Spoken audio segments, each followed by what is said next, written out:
RP publishing house में आप सभी का स्वागत है। हमारे द्वारा बनाए गए वीडियो अगर आपको अच्छा लगता है तो लाइक एंड सब्सक्राइब करें, ज़्यादा से ज़्यादा शेयर करें। हेलो फ्रेंड्स, मैं आप सभी के विशेष निवेदन पर डेफ एंड ब्लाइंडनेस पर अर्थात बधिरानता पर जानकारी साझा करने वाला हूं। यह टॉपिक आप सभी के मांग के अनुरूप तैयार किया गया है। विशेष शिक्षा के क्षेत्र में इस टॉपिक का अपना एक महत्वपूर्ण स्थान है, क्योंकि यह diploma in special education and bachelor of special education के समस्त पाठ्यक्रमों में डेफ एंड ब्लाइंडनेस को शामिल किया गया है। इस टॉपिक के माध्यम से बधिरानता की परिभाषा, अर्थ एवं प्रकार और उसके प्रबंधन के बारे में जानेंगे। तो आइए हम देखते हैं बधिरानता क्या है। यदि किसी व्यक्ति की संयुक्त दृष्टि एवं श्रवण क्षति उसके संप्रेषण सूचना की सुगमता तथा आवागमन में कठिनाई पैदा करती है तो उस व्यक्ति को बधिरांध कहा जाएगा।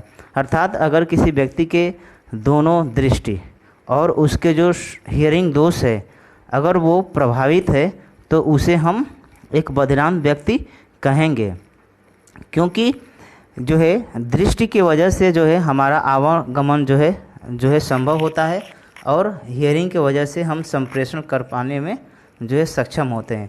लेकिन अगर किसी व्यक्ति की दृष्टि प्रभावित हो जाता है और उसका श्रवण प्रभावित हो जाता है तो उस दशा में उसका आवागमन और जो संप्रेषण है वो संप्रेषण भी उसका प्रभावित हो जाएगा।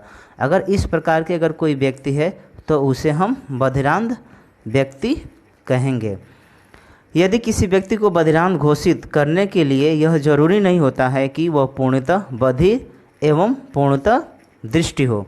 मतलब अगर किसी व्यक्ति को हम बधिरांध घोषित करना है या कहना है तो इसके लिए ज़रूरी नहीं होता है कि उसका जो दृष्टि है वो पूर्ण रूप से जो है प्रभावित हो या उसका श्रवण है वो पूर्ण रूप से प्रभावित हो। आंशिक रूप में भी जो है दृष्टि और उसकी जो श्रवण क्षमता में जो है क्षति पाया जाता है, तभी भी हम उसको बधिरांध कह सकते हैं। जो आपका डेफ एंड ब्लाइंडनेस है यह द्विसंवेदी क्षति है, क्योंकि इसमें जो आपका हियरिंग और उसका जो है दृश्य दोनों प्रभावित है। मतलब यहाँ पर जो है यह डुअल सेंसरी इम्पेयरमेंट है। मतलब कि एक बच्चे का हियरिंग जो सेंस है वो भी प्रभावित है और दूसरा जो दृश्य जो आपका संवेदी है वो भी उसका प्रभावित है। तो इस प्रकार से यहाँ पर जो है इसको हम डुअल सेंसरी इम्पेयरमेंट भी कहते हैं। तो इस प्रकार से ये आपका जो है बधिरानता का कंसेप्ट था। अगर हम बधिरानता की परिभाषा देखें तो यहाँ पर आइडिया एक्ट के अनुसार individual with disability education act, idea act के अनुसार अगर हम देखें तो जो आपका बधिरानता सहित बच्चे एवं युवा का अर्थ श्रवण दृश्य अक्षमता का होना है, जो संयुक्त रूप से गंभीर संप्रेषण तथा अन्य विकासात्मक एवं अधिगम आवश्यकताएं पैदा करती है कि उन्हें श्रवण अक्षम, दृष्टि अक्षम अथवा गंभीर अक्षमता से ग्रसित बच्चों के साथ उपयुक्त तरीके जो अक्षमताओं से संबंधित शैक्षणिक ज़रूरतों हेतु सहयोग नहीं प्रदान किया जाता है। तो यहाँ पर आइडिया एक्ट के अनुसार इस प्रकार से जो बताया है कि अगर एक बालक का श्रवण दृष्टि जो अक्षम है या आपका जो है वो जो है दृश्य अगर अक्षम है तो इस रूप में उस व्यक्ति का जो है जो आपका विकासात्मक है, चाहे उसका अधिगम है, ये सारी चीज़ें जो है उस एक आवश्यकता पैदा करेगी। उसी तरह से अगर श्रवण बाधित है तो उसको संप्रेषण के लिए जो है आवश्यकता उत्पन्न करेगी, ज़रूरत पड़ेगी। तो इस प्रकार के अगर जो बालक या व्यक्ति हैं तो उन्हें विभिन्न प्रकार के जो है शैक्षणिक जो है आवश्यकताओं की ज़रूरत या सहयोग की ज़रूरत पड़ती है। लेकिन अगर वो बधिरांध है तो उनकी अक्षमताओं से संबंधित जो शैक्षणिक ज़रूरत है वो हम सहयोग प्रदान नहीं कर पाते हैं, क्योंकि उनमें जो है डुअल सेंसरी इम्पेयरमेंट होता है। इसके वजह से जो है ये बाधाएं देखने को मिलती है। तो इस प्रकार से जो है आपका ये जो है डेफ एंड ब्लाइंडनेस की परिभाषा है। अगर हम डेफ एंड ब्लाइंडनेस की हम प्रकार देखें तो यहाँ पर नहीं दिया है। यह दो प्रकार का होता है, एक तो आपका कॉन्जेनाइटल होता है और दूसरा एक्वायर्ड होता है। कॉन्जेनाइटल का मतलब जन्म के साथ एक बालक का अगर उसका श्रवण और दृश्य दोनों प्रभावित है तो उसे हम कॉन्जेनाइटल जो है डेफ एंड ब्लाइंडनेस कहेंगे। और दूसरा जो प्रकार है वो आपका एक्वायर्ड में क्या होता है कि एक बच्चे का कुछ उम्र तक जो है उसका सुनना और देखना दोनों सामान्य होता है, लेकिन किसी दशा में एक्सीडेंट हो गया या किसी कोई गंभीर बीमारी हो गई, उस दशा में अगर उसका सुनना और उसका देखना दोनों प्रभावित हो जाता है, दोनों ज्ञानेंद्रिय अगर प्रभावित हो जाती हैं तो उस जो है दृश्य में जो है उस दशा में उसे हम जो एक्वायर्ड जो है बधिरांधता कहेंगे, एक्वायर्ड डेफ एंड ब्लाइंडनेस कहेंगे। तो इस प्रकार के जो है आपका ये बधिरांधता के जो है दो प्रकार है, जिसमें एक तो कॉन्जेनाइटल है और दूसरा एक्वायर्ड है। ये दो प्रकार के आपका जो है बधिरांधता होती हैं। अगर हम बधिरांधता की अगर हम पहचान देखें, उसके संकेत देखें तो हम किस प्रकार से बधिरांधता को हम पहचान कर सकते हैं, डेफ एंड ब्लाइंडनेस को, तो कह रहा है कि ऐसे शिशु जो बधिरांध होते हैं उनकी आँख एवं कान देखने में अन्य लोगों के जो है रूप में देखा जाए तो समान होते हैं। अगर इस प्रकार के बच्चे को देखा जाए तो मुख्यतः इस प्रकार के पाया जाता है कि उसका जो है कान और आँख देखा जाए तो दोनों ही सामान्य रूप से जो है होता है। प्रायः ऐसे बच्चों में व्यवहार अथवा वह किस तरीके से अपनी आँखों का उपयोग करता है देखने में महसूस किया जा सकता है। मतलब कि अगर हम उसके सामने देखें तो वो अपने आँख को किस तरीके से प्रयोग कर रहा है और कान का किस तरह से प्रयोग कर रहा है, यह देखकर हम महसूस करते हैं कि बच्चे में दृष्टि अथवा जो श्रवण संबंधी समस्या जो हो सकती है। तो यह हम देखकर महसूस करते हैं और यहाँ पर जो है कुछ संकेत दिया है उसको हम देख सकते हैं। वह बहुत सोता है, कम रोता है, ठीक, अपनी भुजाओं एवं पैरों को ज़्यादा नहीं हिलाता है। हाँ, क्योंकि वो देख नहीं पाता है तो इधर उधर चलने की या अन्य प्रकार के जो सामान्य बच्चे जो क्रियाएं करते हैं वो प्रयास नहीं करता है। तो इस कंडीशन में वो रोएगा कम, अपनी भुजाओं और पैरों को ज़्यादा नहीं हिलाएगा, वो ठीक स्थिर रहेगा। वह माता पिता अथवा अन्य लोगों के नज़र बहुत कम मिलाता है। अगर उसे विजुअल इम्पेयरमेंट है या उसका दृश्य अगर प्रभावित है तो वो लोगों के साथ जो अन्य बच्चे जिस तरीके से नज़र मिलाते हैं वो नहीं मिलाएगा। वह वस्तुओं के पास नहीं पहुंचता है और न ही उनकी तरफ आगे बढ़ता है, क्योंकि उसे दिखाई नहीं देगा तो वो वस्तुओं के जो भी उसके सामने आप वस्तु रखोगे उसके सामने वो उस वस्तु को पकड़ने या उसको लेने का प्रयास नहीं करेगा। वह तेज़ आवाज़ों एवं ध्वनियों के जो है की प्रतिक्रिया नहीं करता है। अगर बहुत लाउडली साउंड आप बोल रहे हैं तो उस पर भी वो कोई प्रतिक्रिया फीडबैक नहीं देगा। तो इस प्रकार से जो है आपके ये कुछ साइंस है, कुछ संकेत हैं जिसके माध्यम से आप जो है एक बच्चे की शीघ्र पहचान आप कर सकते हैं डेफ एंड ब्लाइंडनेस का।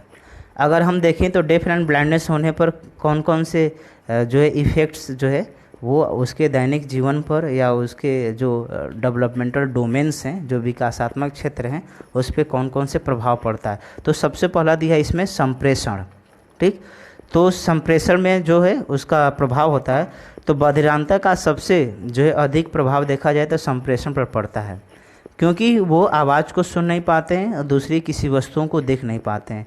तो इस प्रकार से जो है उनका जो संप्रेषण है वो संप्रेषण जो है बहुत ही गंभीर रूप से प्रभावित होता है।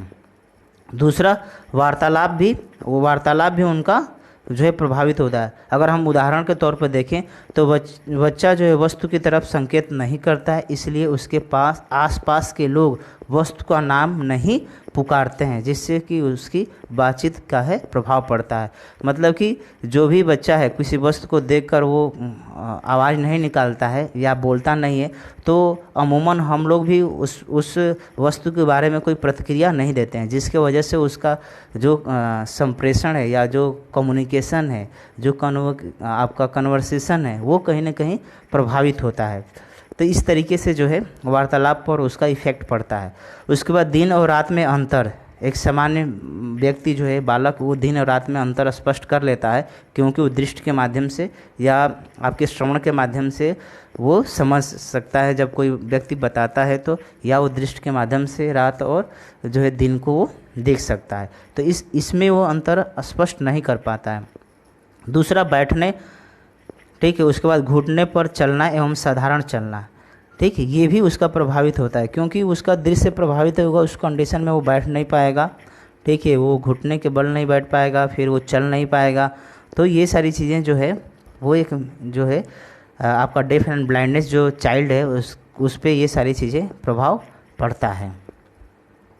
उसके बाद अगर हम देखें पढ़ना और लिखना, ठीक है, सीखने में भी, लर्निंग में भी प्रभावित होता है। क्योंकि ये जो आपका ब्लाइंड बच्चा है उसको हम ब्रेल में पढ़ाते हैं, या जो आपका हियरिंग इम्पेयरमेंट है उसको सांकेतिक भाषा के माध्यम से पढ़ाते हैं। लेकिन अगर उसके दोनों सेंसेस प्रभावित है, उस कंडीशन में थोड़ा सा उसके साथ जो है पठन पाठन का जो क्रियाकलाप कराना थोड़ा सा बहुत ही जटिल कार्य होता है। इसलिए थोड़ा सा उनके अधिगम में जो है सीखने में बाधा आती है, क्योंकि इन बच्चों के साथ जो है एक जो प्रशिक्षित व्यक्ति है वही कार्य कर सकता है, जो डेफ एंड ब्लाइंडनेस के क्षेत्र में जो है प्रशिक्षण प्राप्त किया है। सामान्य जो शिक्षक इस प्रकार के बच्चों के साथ जो उसके अधिगम कौशल को विकास नहीं कर सकते हैं, इसलिए थोड़ा सा उनके लिए सीखना डिफ़िकल्ट हो जाता है। उसके बाद खेलना भी उनका प्रभावित होता है, क्योंकि वो देख नहीं पाते हैं, ठीक, जिसकी वजह से उनका मोबिलिटी प्रभावित होता है। उसके बाद हियरिंग नहीं करते हैं, इसके वजह से भी उनका सोशलाइजेशन, अन्य बच्चों के साथ जो है कोऑपरेट करना वो संभव नहीं हो पाता है। तो इस स्थिति में भी उनका प्रभावित होता है। उसके बाद स्थितियों के संबंध में शीघ्र प्रतिक्रिया भी, बहुत सारी स्थिति होती है जहाँ पर बच्चे देखकर वो प्रतिक्रिया करता है। जैसे मान लो कोई खिलौना दिखा, कोई एक सामान्य बालक है और वो बहुत अच्छा सुंदर खिलौना देख रहा है, तो उस पर वो प्रतिक्रिया व्यक्त करता है, उसको मांगने का प्रयास करता है, उसके पास जाने का प्रयास करता है। लेकिन एक ब्लाइंड जो बालक है या डेफ एंड ब्लाइंड बालक है, इस प्रकार की जो है प्रतिक्रिया वो शीघ्र नहीं दे पाएगा, क्योंकि वो देख नहीं पा रहा है, सुन नहीं पा रहा। तो इस स्थिति में जो है उसका जो शीघ्र जो प्रतिक्रिया है वो प्रभावित होता है। अगर हम इसके लक्षण देखें, बधिरांतता के लक्षण देखें, डेफ एंड ब्लाइंडनेस के लक्षण देखें, तो जो है बधिरांत बच्चा बैठने की स्थिति में ही जो है सुरक्षित महसूस करता है, परंतु खड़े होने व चलने से डरता है। मतलब वो हमेशा कंफर्ट बैठकर ही महसूस करता है, चलने और फिरने में, क्योंकि वो देख नहीं पाता है, तो उसको जो है इधर उधर वस्तुओं के साथ टकरा जाता है या चोट लग जाता है। इस स्थिति में जो है वो चलने फिरने पर जो है वो जो अच्छा महसूस नहीं करता है। इसके अलावा टेलीविज़न या रेडियो पर वॉल्यूम बढ़ाने के लिए जो है बार बार आग्रह करता है या आवश्यकता पड़ती है, क्योंकि उसे सुनाई नहीं देता है, तो वो ऊंची आवाज़ में सुनने का प्रयास करता है। तो इसलिए जो भी टेलीविज़न या रेडियो अगर कोई सुन रहा है या वहाँ पर बालक बैठा हुआ है, तो वो हमेशा आग्रह करेगा उस वॉल्यूम को बढ़ाने के लिए। बातचीत का जो है अनुपालन करने में कठिनाई होती है, क्योंकि जब आप उसको इंस्ट्रक्शन देंगे तो इंस्ट्रक्शन को फॉलो नहीं कर पाएगा। इसलिए नहीं कर पाएगा कि वो बालक सुन नहीं पा रहा है। तो इस दशा में जो है बातचीत का जो अनुपालन है वो उसे और अनुपालित करने में कठिनाई होगी। घंटी की आवाज़ सुनने में जो कठिनाई होगी, जिससे कि यह ज्ञात नहीं कर पाएगा कि दरवाजे पर किसकी दस्तक हुई है। मतलब कि अगर आप देखेंगे अमूमन हम लोग के घर में अगर बेल लगा हुआ है, अगर कोई बजाता है, तो हम लोग समझ जाते हैं कि कोई न कोई दरवाजे पर आया हुआ है। लेकिन एक डेफ एंड ब्लाइंड बच्चा है, घर में है, अगर वो घंटी बज रही है तो ये इस चीज़ को वो सुन नहीं पाता है, जिसकी वजह से जो है वो डोर को खोल नहीं पाएगा। वो ये नहीं जान पाएगा कि घर जो है दरवाजे पर कोई आया हुआ है। दूसरों को ज़ोर से या धीरे से बोलने के लिए जो वो कहता है, जब उसको सुनाई नहीं देगा तो या तो वो धीरे से बोलने के लिए कहेगा या तो वो ज़ोर से बोलने के लिए निवेदन करेगा। पुस्तकों या समाचार पत्रों को बहुत पास से रखकर पढ़ना या टेलीविज़न करीब से बैठकर देखना। अगर मान लीजिए उसका विज़न प्रभावित है तो वो पुस्तकों को बहुत करीब से वो देखेगा, बहुत ही आँख के पास लाकर देखेगा, या टेलीविज़न के बहुत ही पास वो बैठकर देखेगा। तो इस दशा में जो है उसका जो है वो प्रभावित होता है। ठीक, ये लक्षण है। इस प्रकार के जो हम लक्षणों से पहचान कर सकते हैं। उसके अलावा हम देखें अगर डेफ एंड ब्लाइंडनेस को हम किस तरीके से प्रबंधन कर सकते हैं, उनको किस तरीके से हम थोड़ा सा उनके लिए जो है उनकी जो बैरियर्स है उसको कम कर सकते हैं, बाधाओं को। तो सबसे पहले तो हमें व्यक्तिगत देखरेख की जो है योजना तैयार करना पड़ेगा। मतलब इंडिविजुअल उसके लिए क्या क्या जो है योजनाएं हैं, ये सारी चीज़ें हमें तैयार करना पड़ेगा। उसके चाहे वो खाने का हो, चाहे उसके एजुकेशन का हो, चाहे आपका उसका ईटिंग, ड्रेसिंग, बाथिंग, टॉयलेटिंग, ये सारी चीज़ें जो हैं, ठीक, फिजिकल, ये सारी चीज़ों के लिए हमें एक योजना तैयार करना पड़ेगा कि किस तरीके से हम उसके साथ काम करना है।